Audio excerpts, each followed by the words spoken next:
He was only 9 years old. But that day, he walked into the courtroom like a man who had lived 1,000 lives.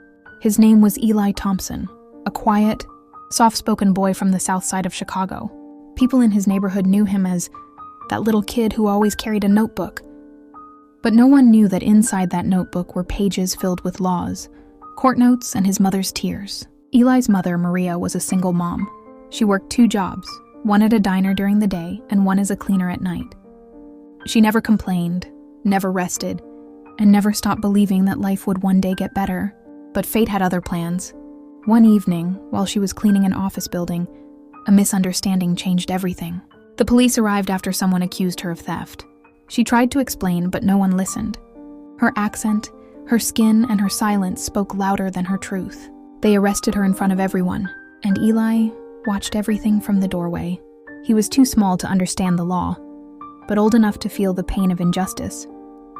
That night, when his mother didn't come home, Eli sat by the window holding her old Bible. He whispered, "Mama, I'll bring you back. I promise." The next morning, he started his mission. While most kids watched cartoons, Eli sat in front of an old computer in the public library typing, "How to help someone in jail. What is a lawyer? How to defend in court." The librarian noticed him coming every day. One day she asked, "What are you trying to find, little man?" Eli looked up and said softly, "I'm trying to find the law that can bring my mama home." The librarian froze for a second. Then she placed a thick book on the table, Criminal Justice for Beginners. She smiled. "Start here." And that's how it began. Weeks turned into months. Eli studied every free hour he got. He filled his notebook with questions, notes, and sketches of the courtroom. He watched trials online and wrote down how lawyers spoke, how judges reacted, and what words carried power. He even practiced in front of the mirror, using his mother's hairbrush as a microphone. Meanwhile, Maria sat in a small cell, far from her son. Every week, Eli visited her. Through the glass, he would hold up his notebook and say, "I'm learning, Mama. I'm coming." She'd smile through tears. "Eli, you don't have to do this." "I do," he'd reply, "because no one else will." One day, Eli overheard 2 lawyers talking in the hallway during a visit. They said his mother's court-appointed lawyer wasn't showing up. That meant the next hearing might go on without her defense. Eli didn't sleep that night. He just kept writing, reading, and rehearsing. The next morning, he put on his cleanest shirt, combed his small curls, and walked to the courthouse. The guard stopped him. "Sorry, kid. No minors allowed in court without a guardian." He looked at them with steady eyes and said, "My mother is inside. She needs someone to speak for her." They laughed at first, but when the judge heard the noise outside, she called the boy in. The courtroom went silent. Eli stood there, small, nervous, but unshaken. The judge adjusted her glasses. "Young man, who are you?" He cleared his throat. "I'm Eli Thompson, and I'm here to defend my mother." The courtroom gasped. The prosecutor smiled sarcastically. "Your Honor, this is ridiculous." But the judge raised her hand. "Let him speak."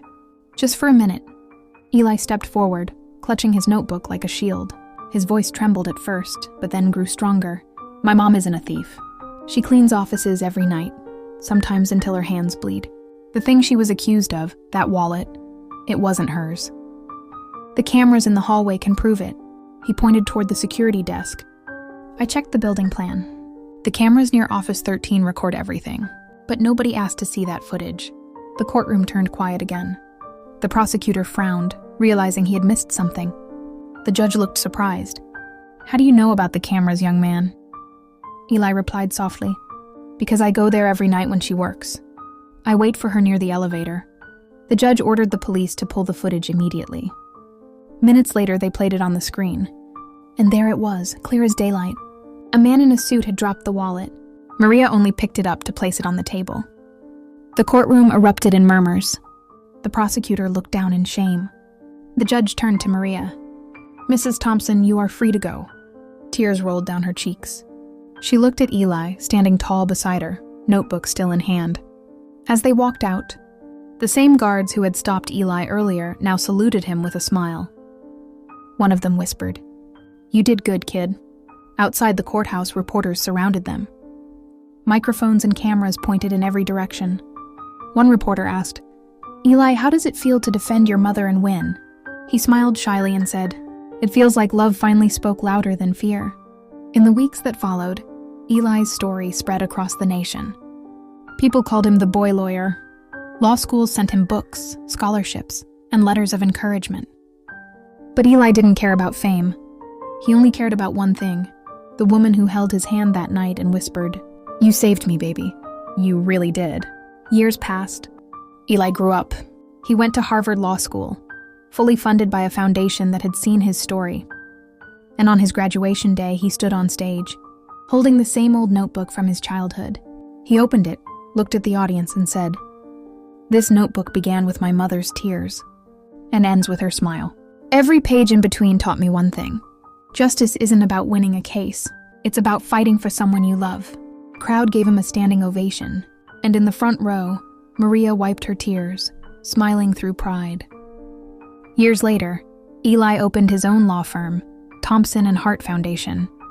He specialized in helping single mothers wrongly accused or trapped in unfair cases. Whenever people asked him why he started it, he always said, "Because once a little boy had to be his mother's lawyer."